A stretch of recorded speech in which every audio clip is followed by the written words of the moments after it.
तरफ बात है, अगर बात करें यहाँ पर 27 करोड़ टेंडर की, साथ साथ अगर हम बात करें जेबीएम की, जिस प्रकार जेबीएम कंपनी के खिलाफ पूरा शहर इकट्ठा हो चुका था, सभी अधिकारी और जनप्रतिनिधि आज चुप क्यों हैं? अभी चुप नहीं है। ये एक मतलब जब तूफान आता है उससे पहले की एक खामोशी है। अभी वो तूफान आने वाला है। सभी पार्षद, mayor, deputy mayor, senior deputy mayor, सभी ने मिलकर ये चर्चा की है कि जेबीएम के ऊपर जुर्माना लगाना ही पड़ेगा। इसके ऊपर नकेल कसनी पड़ेगी, तब जाकर ये जेबीएम अपना सुधार कर पाएगा।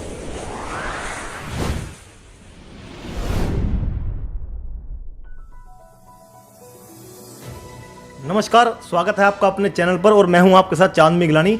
इस वक्त हम मौजूद हैं पानीपत नगर निगम कार्यालय में और इस वक्त हमारे साथ मौजूद हैं वार्ड नंबर 6 के जो पार्षद रविंदर कुमार थे, जो कि अब डिप्टी मेयर रविंदर कुमार बन चुके हैं और वो इस समय हमारे साथ मौजूद हैं। उनसे कुछ बातचीत करेंगे और जानकारी लेंगे किस प्रकार जो उनका जो पद मिला है उनको डिप्टी मेयर का, जो शहर की जनता ने और शहर के सभी जनप्रतिनिधियों ने अपना विश्वास दिखाकर संगठन ने एक जिम्मेवारी दी है, क्या कुछ उसके प्रति उनकी जिम्मेवारी रहेगी, क्या कुछ वो विशेष भूमिका निभाएंगे। आइए बात करेंगे डिप्टी मेयर रविंदर कुमार जी से।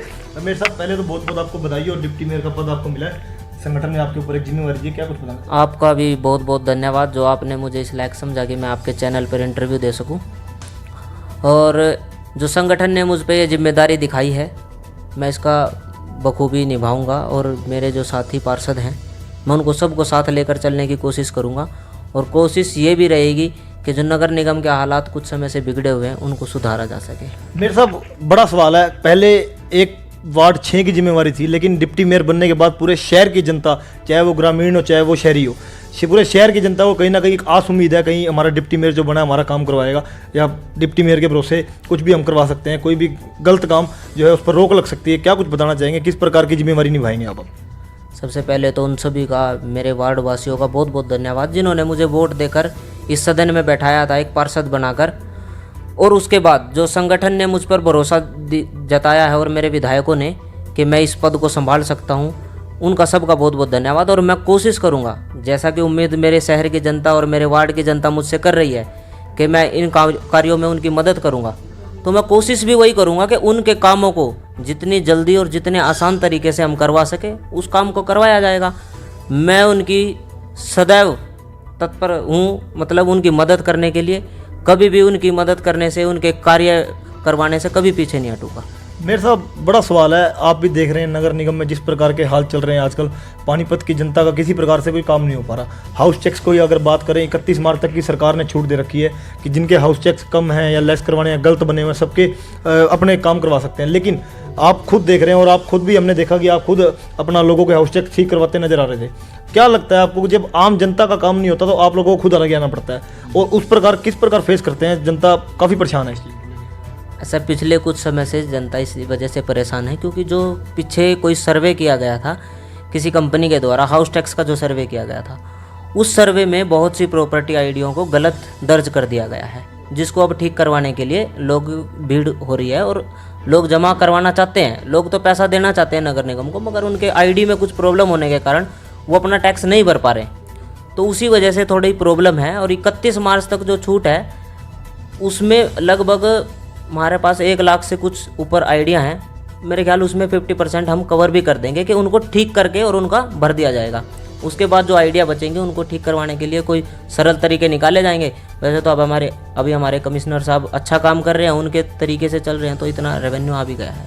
नहीं, रेवेन्यू तो इकट्ठा हो रहा है, लेकिन जो 31 मार्च तक की मेन बात अगर आप करें, 31 मार्च की जो छूट दे रखी है सरकार ने, जो रेवेन्यू 31 दिसंबर तक जो पहले डेट थी जो अब एक्सटेंड कर दी गई है, उस दिसंबर तक जो रेवेन्यू इकट्ठा हुआ है, कहीं ना कहीं कटौती दिख रही है कि इस बार 31 मार्च तक वो रेवेन्यू इकट्ठा नहीं हो पाएगा।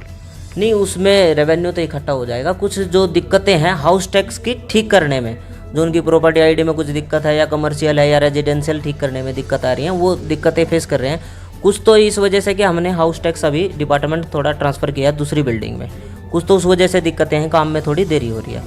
और कुछ हमारे पास स्टाफ की दिक्कत थी, तो हमने अभी बात की है कमिश्नर साहब से भी और जॉइंट कमिश्नर से भी कि उसको स्टाफ को बढ़ाया जाएगा। और मेरे ख्याल ये इस हफ्ते में स्टाफ को बढ़ा के आगे काम को सुचारू रूप से करेंगे। मेरे साहब काफ़ी आज हमने जनता का भी इंटरव्यू लिया, एक दो जनता का भी बातचीत की, उनसे भी काफ़ी बार देखा गया कि निगम के जो अधिकारी हैं वो सीट पर नहीं मिलते। जिसके कारण भी लोग काफ़ी बार परेशान होकर धक्के खाकर वापसी चले जाते हैं। उनके खिलाफ कुछ कार्यवाही, कुछ की बातचीत करेंगे आगे? वही बात है, हमारे पास थोड़ा स्टाफ की कमी थी, जिस वजह से कई बार लोकेशन देखने जाना होता है कि भाई आईडी में अगर रेजिडेंशियल है या कमर्शियल है, उसको देखने के लिए विजिट करना होता है एरिया का, तो उस वजह से अधिकारी वहाँ चले जाते हैं, तो इस वजह से वो सीट पे नहीं मिलते। अगर हमारे पास अधिकारी पूरे होंगे, अफसर पूरे होंगे, तो हमारे काम आसानी से हो जाएंगे। मेरे साहब, ये तो हुई हाउस टैक्स की बात। एक काफ़ी दिनों से चर्चा में मुद्दा है 27 करोड़ का टेंडर को लेकर, जिसका आप सभी ने दौरा भी किया था निमरी को लेकर, निमरी में डंपिंग पॉइंट पे। उस टेंडर की क्या बातचीत हुई, क्या कुछ वर्कशॉप, क्या कुछ उसके खिलाफ कार्यवाही चल रही है? क्योंकि लगातार आरोप प्रत्यारोप जारी हैं महिपाल जी के ऊपर भी, और जन आवाज सोसाइटी के प्रधान ने भी परसों नगर निगम में हंगामा किया था। क्या कुछ बताना चाहेंगे? कुछ काफ़ी सूचना मिली है कि गुप्त मीटिंगें भी चल रही हैं मेयर के साथ, सभी पार्षदों की, आप सभी मौजूद होते हैं, क्या कुछ बातचीत हो रही है? थोड़ा खुल के बताएंगे। एक तो मैं शहर की जनता को ये बताना चाहूँगा कि हम पार्षदों की वजह से ही ये जो 47 करोड़ का टेंडर था, हमने आवाज़ उठाई तभी जाकर ये 27 करोड़ का हुआ। तो इसमें 20 करोड़ रुपए जो शहर के बचाने का काम किया है वो पार्षदों ने ही किया है, पार्षदों की आवाज़ पे ये कम किया गया।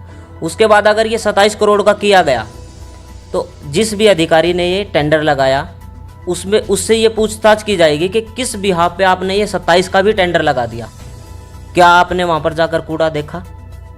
क्या अगर वहाँ पर कूड़ा देखा तो कितना कूड़ा था? क्या उसकी आपने जांच करवाई कि ये कूड़ा हमारा इसको बोलते हैं, ये हमारा पुरातत्व जो पुराना कूड़ा है उसको अलग करेंगे, मगर हमारे पास जो कूड़ा है वो 2014 के बाद का है, जब उस काम को जेबीएम कर ही रही है, जेबीएम के पास उस काम है, तो फिर हम उस 27 करोड़ को क्यों खर्च कर रहे हैं? तो मेरे पार्षदों के साथ मिलकर सभी ने बैठक में यही कहा कि ये जो 27 करोड़ का टेंडर है इसको कैंसिल करवाया जाएगा, हमें ये काम करवाना ही नहीं है। मेरे साहब, बड़ा सवाल है कि 27 करोड़ का टेंडर जो कि पहले 47 करोड़ का था, आखिर वो 20 करोड़ रुपए का गैप क्यों आया? इधर से सभी मेयर पार्षद लगे हुए हैं उस टेंडर को कैंसिल करवाने। शहरी विधायक जो हैं वो बता रहे हैं कि कर्मचारी ईमानदार है, उन्होंने गलत नहीं किया, उसकी पेमेंट चंडीगढ़ से होनी है। आखिर पैसा तो जनता का ही है, चाहे वो चंडीगढ़ का है चाहे वो पानीपत का है। यही बात है, पैसा जनता का ही है और इस पैसे को हम वेस्ट नहीं होने देंगे। जब हम उसको 47 से 20 करोड़ कम करवा के या उसमें कुछ भी करवा के हम उसको 27 पे ला सकते हैं, तो हम उसको कैंसिल भी करवा के रहेंगे। और हमें इस काम की ज़रूरत नहीं है तो हम इसको ज़रूर कैंसिल करवाएंगे।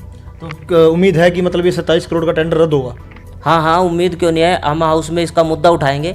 अगर किसी भी अधिकारी के पास इसका संतुष्टिजनक जवाब होगा तो हमें जवाब दे, हमें संतुष्ट करे।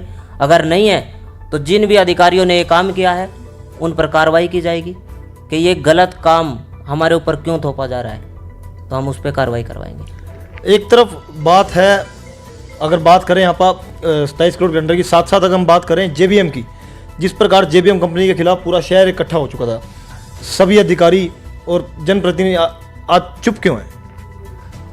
अभी चुप नहीं है, ये एक मतलब जब तूफान आता है उससे पहले की एक खामोशी है। अभी वो तूफान आने वाला है। सभी पार्षद, mayor, deputy mayor, senior deputy mayor, सभी ने मिलकर ये चर्चा की है कि जेबीएम के ऊपर जुर्माना लगाना ही पड़ेगा, इसके ऊपर नकेल कसनी पड़ेगी, तब जाकर ये जेबीएम अपना सुधार कर पाएगी। और उसके बाद जैसे हमारे वार्ड हैं कुछ, हमने अब तक जब तक उसका 100% नहीं हुआ तो हमने पर्ची नहीं कटवाने दी किसी की भी। तो हम कोशिश करेंगे कि अगर उसका कूड़ा कहीं भी पड़ा दिखता है या उसका 100% नहीं हो रहा तो उसके ऊपर जुर्माना लगाएंगे। और कोशिश करेंगे कि अगर जैसे 7 लाख रुपए तक का है कि 7 लाख रुपए अगर इसके ऊपर जुर्माना लगता है तो इसको रद्द करें। कोशिश करेंगे कि वहाँ तक ये लिमिट पहुँचे। 3 तारीख की हाउस की मीटिंग रखी गई है, वहाँ भी मुद्दा उठाएंगे? हाँ, ये जेबीएम का मुद्दा, 27 करोड़ रुपए का मुद्दा, सफाई व्यवस्था को लेकर मुख्यतः ये मीटिंग में बहुत ध्यान रहेगा। तो क्या कुछ जनता से अपील करना चाहेंगे नगर निगम से संबंधित कार्यों को लेकर? जिस प्रकार एक आवाज़ और भी शहर में बहुत फैली हुई है, भ्रष्टाचार बहुत है।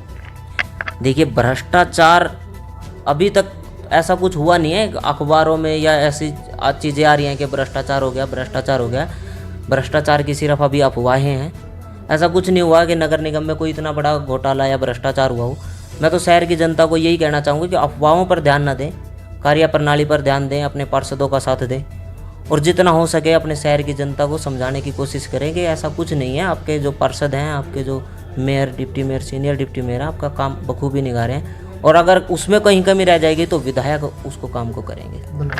तो ये थे हमारे साथ डिप्टी मेयर रविंद्र कुमार जी, जिन्होंने निगम कार्यों को लेकर एक शहर की जनता से अपील भी की है कि किसी प्रकार की दिक्कत जो है उनको नहीं सामना करना पड़ेगा। और जो लगातार आरोप लग रहे थे जेबीएम कंपनी पर, या फिर 27 करोड़ या 47 करोड़ का जो टेंडर पर काफ़ी चर्चा हो रही थी, उसको भी जो है हाउस की मीटिंग में 3 तारीख को उठाएंगे। इसी प्रकार आप हमारे साथ बने रहें, आपको शहर की और भी गतिविधियां अवगत कराएंगे। धन्यवाद।